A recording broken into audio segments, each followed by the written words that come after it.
Hello, and thanks for joining us for 5 Miles Easy, where we go behind the scenes on the highs, lows, and uphill battles on our running journeys and bring you conversations to inspire, motivate, and get you one step closer to your goals.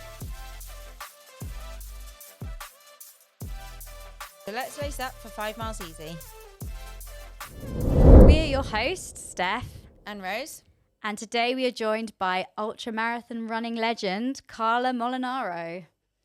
And we've got a bit of a different episode today. We do. This was recorded live from Love Trails Festival. Love Trails Festival is a music festival for runners, hikers, adventure seekers, set in the Gower Peninsula. Very beautiful part of the world. Yeah, we had a lot of fun there. Hot tubs outside, lots of trail running, good music, and a lot of sheep. A lot of sheep. We got the step count and the sheep count up. But yeah, had a great time, and we were very lucky to be joined by Carla. Had a great chat, and yeah, found out just so much about her life. So a bit about Carla. Carla is a pro ultra runner for Hoka. She has represented Great Britain in the 100-kilometre World Championships. She has the world record for Land's End to John O'Groats, which she ran, which sounded disgusting. Yeah, horrific. That was just nuts. And very excitingly, she is fresh off a third place finish at Comrades Ultra Marathon in South Africa. And that's just like a few of her incredible achievements, which we'll hear a lot more about. Yeah, it was fascinating talking to her, and especially just listening to some of the changes that she's made this year in order to progress so much and have the performances that she's had. So a lot about nutrition and strength training and just having a structure to her training as well. It's really interesting. But yeah, Carla has had an incredible year, and she's been balancing it with running her very successful coaching business, strength conditioning and yoga for runners, which we've since joined. We have. It's keeping me accountable, making sure I go to the gym and do my strength training, which is the first thing to go. So without further ado, let's chat to Carla. This episode is sponsored by Puma Running, and we have a very special discount code for our 5 Miles Easy listeners. You can get 25% off any Puma running product by using the code 5ME25 at uk.puma.com. It's been a hugely standout year for you, Carla. As Rose just mentioned, you finished top 3 in both Comrades and Two Oceans. For those in the audience that maybe don't know what those races are, can you maybe give us a bit of a background as to the significance of those events? Yeah, so Comrades and Two Oceans are the 2 biggest road running ultra events in the world. And Comrades is the oldest ultra marathon in the world. It's been going for over 100 years, and you get roughly about 20,000 people starting on the start line each year. And I think if you're an ultra runner, for me, Comrades is definitely a race that you should put on your bucket list because it is insane. It's disgusting, but it's insane. It sounds absolutely crazy, but super impressive. And your running journey has consisted of a lot more than just ultras. Can you talk through how that journey has led to where you are today? Yeah, okay, story time, buckle up. So I started running all the way back when I was in school, when I was about 15, which was a very long time ago. With the usual 800 metres, 1500 metres, cross country, running around a field, hating my life, thinking my lungs were going to explode. Luckily they didn't. And I just slowly started to pick up the distances as the years progressed. I then actually went to university in Cardiff, just down the road, so I was reminiscing on the drive here. And when I turned up to university there, I actually had all intentions of joining the athletics club, but I walked into the indoor athletics centre and I was so intimidated. It was insane. It was like everyone was in a GB vest. I was like, yeah, I'm out. I was like, this is too scary. So I went and joined the triathlon club because they seemed like they were having a lot more fun than everyone inside the track. So I actually became a triathlete and did that for about 10 years, again starting off at sprints, going all the way up to Ironman. And then in 2014, I went and did Glasgow half marathon, and I was like, oh, it's a little bit easier just going for a run instead of taking off a wetsuit and jumping on a bike and nearly impaling yourself on a saddle. So I decided that I was going to quit doing triathlon, sold all my stuff, and became a runner again. And was, just really enjoyed the club running scene, was dabbling in half marathons, did my first marathon, which was London, went off way too fast, thought I was going to win it, didn't. Blew up very badly and then had to drag my ass to the finish line, which was a little bit emotional. I'm sure we've all, I used to have the race strategy of just go till you blow for every race, and it's only this year, after running for 20 years, that I've realised that's dumb. But I still like to do it every now and then. Started to run a bit more, in the back of my head, I'd always loved the dream of being a professional athlete, and I was like, oh, it'd be amazing to, represent Great Britain or England, but I kind of got to the point where I was like, well, everyone's telling me I'm a little bit too old. I think I've kind of missed the boat there, so I'm just going to start doing my own running adventures. So I started to plan my own runs, so I went and did the Tour of Mont Blanc, which is a 100-mile loop around Mont Blanc. Victor at the back came with me there. And we did that over 4 days, which was really fun, sleeping in refuges, hiking up and down mountains, nearly dying, slipping down snow. Looking back, it was probably a little bit dangerous, some of the stuff that we did. Doing loads of those multi-day adventures, but just on my own. Did the Hort route, ran around the Isle of Wight, and then during lockdown it kind of spiraled out of control a little bit, where I decided I was going to run from Land's End to John O'Groats, the length of the UK, mainly because I had nothing else to do, and I thought that would be a really good idea. It was a good idea. It was possibly the worst thing I was doing at the time, but probably the best thing that happened to me as a result. Did the LEJOG, ran the length of the UK, and then after that point, let me backtrack, sorry. Hoka, I'd approached loads of different running brands to say, can someone give me some free shoes to help me for this run? In my head, I thought I'd need 73 pairs of shoes to do this run. Turns out I actually only needed 2. But Hoka had said to me, if you complete the run and do the world record, then we'll give you a running sponsorship. I was like, yeah, right. So I did it, and I was like, sucks to be them, because then they had to give me a contract and give me free shoes, which was good. So I then was still kind of messing about a little bit, doing all these multi-day adventures, and it wasn't until last year really where I thought, do you know what, I've actually been given a really good opportunity. I'm in a really lucky space, and maybe I should take it a little bit more seriously than just winging it. So at the end of last year, I moved to Cape Town in December. It was a little bit of an accident. I didn't know where I wanted to live, so I went and basically lived somewhere different every 6 weeks or month last year. So I lived in loads of different places, got to Cape Town, loved it, and then decided to knuckle down. And actually when I started to focus, then I've had a bit of a breakthrough year this year in terms of my performances, like the girl said, coming third at Comrades, Oceans, and then getting selected for the 50k World Champs later on this year. So that's the running journey. Wow. I mean, what a story, and just done so much. Absolutely incredible to hear. And as you said, it's been a huge year for you, kind of off the back of stepping it up in terms of taking your training a bit more seriously. What exactly, when you say that, what do you mean by it? Does that mean increasing your volume? Does it mean kind of focusing specifically on those 2 races? How's that look for you?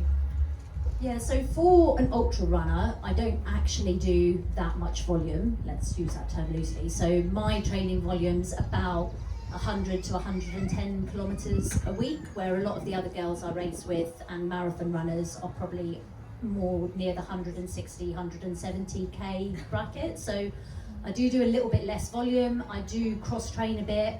I do a lot of strength and conditioning. Like, I think that makes you really strong. You don't have to slog out all the miles, and you can get strong in the gym. So before I was just doing like a little bit of everything. I was doing some multi-day runs, I was doing a little bit of trail, because again, I thought I was an awesome trail runner. Turns out I'm shit.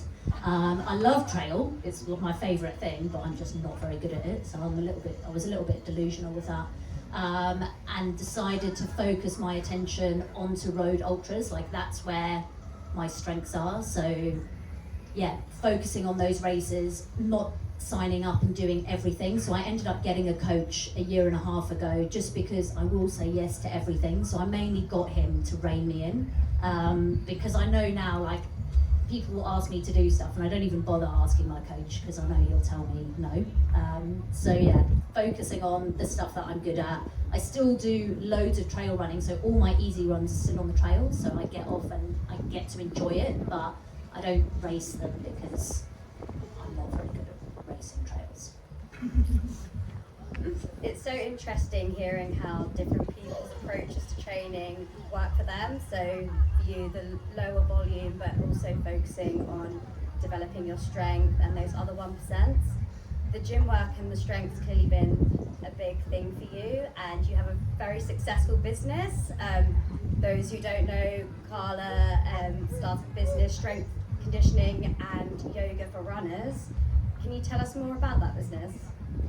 Yeah, I set that up in lockdown, mainly because I was going online to try and find yoga for runners sessions, and I was getting annoyed with all the girls that were like, get your leg and bend it around your head and bow to the moon. I was like, I don't want to do that. I just want to stretch. And I also wanted to incorporate more strength in my program. And I know that strength and conditioning is boring. Like, no one wants to do it. We'll go and run for 5 hours, but telling a runner to go into the gym for 30 minutes and you don't want to do it. So I wanted to make a program that was realistic, that was made by a runner for runners, using movements that are going to help us to become better and stronger. So I actually went and did my yoga course the week after I finished running from Land's End to John O'Groats, which was really embarrassing because my legs were absolutely destroyed. All the other girls on the course were like, are you taking the piss? Like, you want to be a yoga teacher and you can't touch your toes?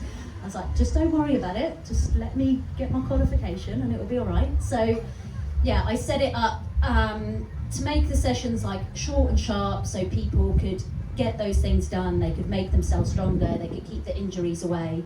And then I also try and incorporate other things within the program. So we have sports nutrition Q&A, sports psychology, running shoe experts, a physio Q&A, just because I like doing all of those and speaking to those people to try and find the extra 1% for me, but I wanted to make it available for all runners because those things are expensive. So if I can do it in the program and you can speak to a sports psychologist or you can speak to a physio every month, I wanted to find a way to share that with everyone, which I think I've done with SCY for runners, and it's something that I continually want to get better by making, finding interesting people to talk to. So if anyone knows any interesting people, or if you're an interesting person that would like to come and do a Q&A with me, please come and find me at the end.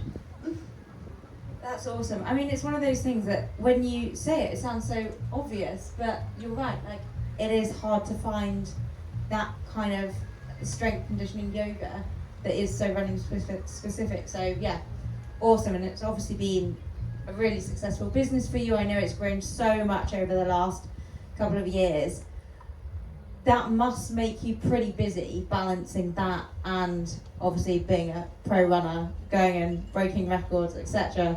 How do you balance everything? And I guess, is it important to you that you have that, all of that outside of just kind of focusing on going and smashing times? Yeah, for me, having something to do other than just going out and running is really important. I love having a day job, but for me, it also doesn't really feel like a job because I just love it so much. We've built a really nice community, and the thing I like about the SCY community is it's so random. Like, we've got people that have just finished Couch to 5K to people that do multi-day ultras and everyone in between, because it is a real leveler. So I find everyone in the group, like every Sunday I ask everyone to send in their race results. We do a medal Monday every Monday, and like that just makes me want to do more for the group and get more involved, because it's really motivating, and because I'm learning all the time. So, you know, something I throw out to the group is like, if you want a specific area worked on or stretched, let me know and I'll make a video for you. So I'm constantly learning and finding new things that we can do to make ourselves better runners. So it doesn't really feel like a chore, and it doesn't feel that hard to balance, except when, so I live in Cape Town, so just before I came here I had to pre-record some sessions because I knew I wouldn't have time to do it. So that was a little bit difficult, getting everything in after not being able to walk after Comrades. But yeah, most of the time it's really fun, it's not a chore, and it's nice to have that balance in my life and something else to do. Yeah. It's so amazing to be able to do what you love as a career and just in general life, and clearly your work complements your training as well, and has contributed to some of the success you've had this year. I know you've also mentioned that you started working with nutritionists earlier this year as well. What did you learn from them, and did you get any tips that really helped, and anything you could share with us? Yeah, one thing I decided towards the end of last year is that I wanted to do everything I could to become the best runner that I could. So I found a really great sports nutritionist, a guy called Will and a guy called Liam, who actually work with one of the Tour de France cycling teams. And I picked them because I wanted people that had experience with ultra athletes and people that were moving all day. And I had a little think about it, and I don't think we kind of talk about it enough, but for me, I wanted to find the best body composition for myself to race at the best possible level.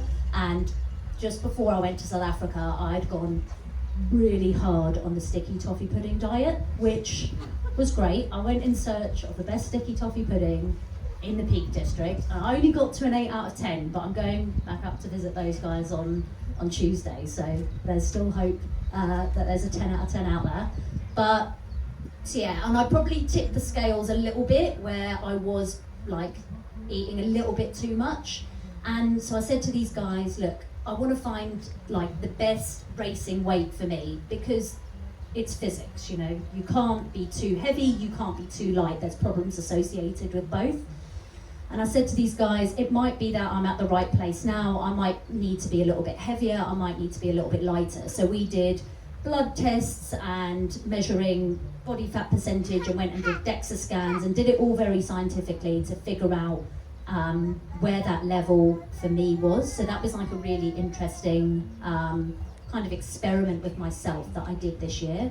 I did have problems with coaches before, getting told, you know, that one guy came up to me, like one of my old coaches, in front of like loads of friends at the end of a race, and like started to like pinch my arms and told me that I didn't look good and that I was soft, I needed to lose weight. And I'm like, that's not the way to do it. But I do think as coaches, if you are, you know, working with athletes that are at a certain level, you should be able to have those conversations and, you know, be able to help the athletes find where that level is for them. So for me, it's been a really interesting thing to do. My results have got a lot better. I'm not saying that's because I changed the way my body looks and feels, but I definitely think that was a contributing factor, just because I'm doing really hilly races. So, you know, when you're a little bit lighter, you do run a little bit faster. But for me, it was something that I wanted to be really conscious about and make sure that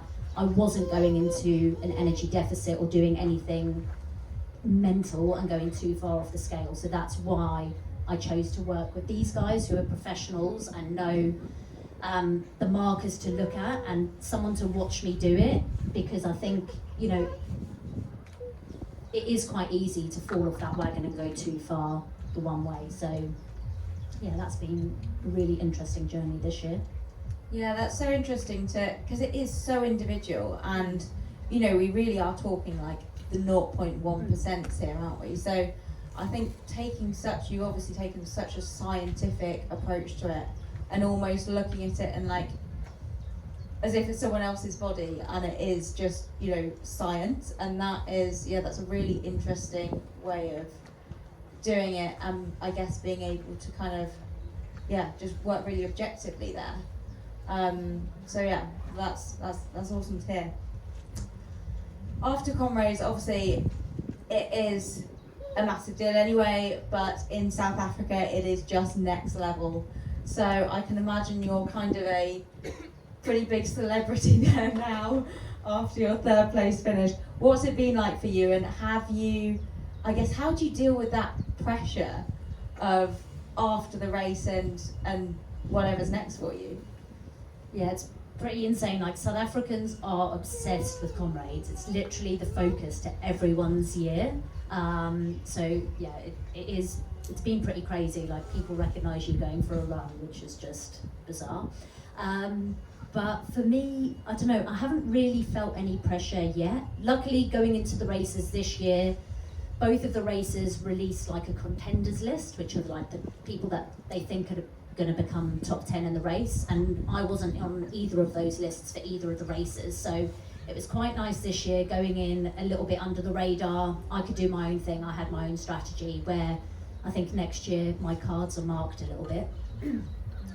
So I don't feel the pressure at the moment, but I think probably going into the races and when I start to prepare for them a little bit more towards the end of this year, beginning of next year, that might ramp up. But that's something, again, that I want to start working with a sports psychologist with, just because I know it's going to happen. So if I can find a way to deal with that before next year comes about, then I think it will put me in a better position to race a little bit better next year. Awesome. Again, another like thing that you can improve on another 1%. That's awesome. Yeah, mindset's a huge thing. I think Rose and I have definitely experienced a lot of that as well. So if you can keep that under control and work with a sports psychologist, I'm sure you'll go on to achieve even more great things. So later this year, you've got the World Champs, which is amazing, GB Vest. This is your second GB Vest. How long ago was the first one? I know your career spans so many years and you've achieved so many amazing things, but the GB Vest was a few years ago now, wasn't it? Yeah, so I got my first GB Vest in 2018.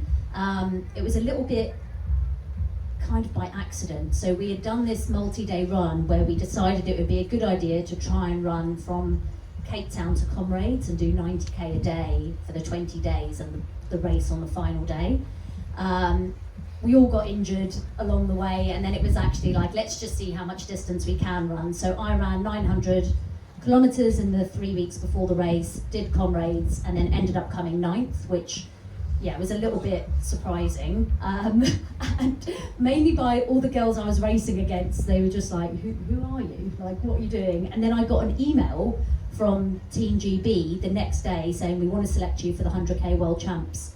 Do you want to do it? I was like, yeah. So I got my first one when I was 33, and I'd kind of at that point been told, you know, you're kind of too old to get a GB vest.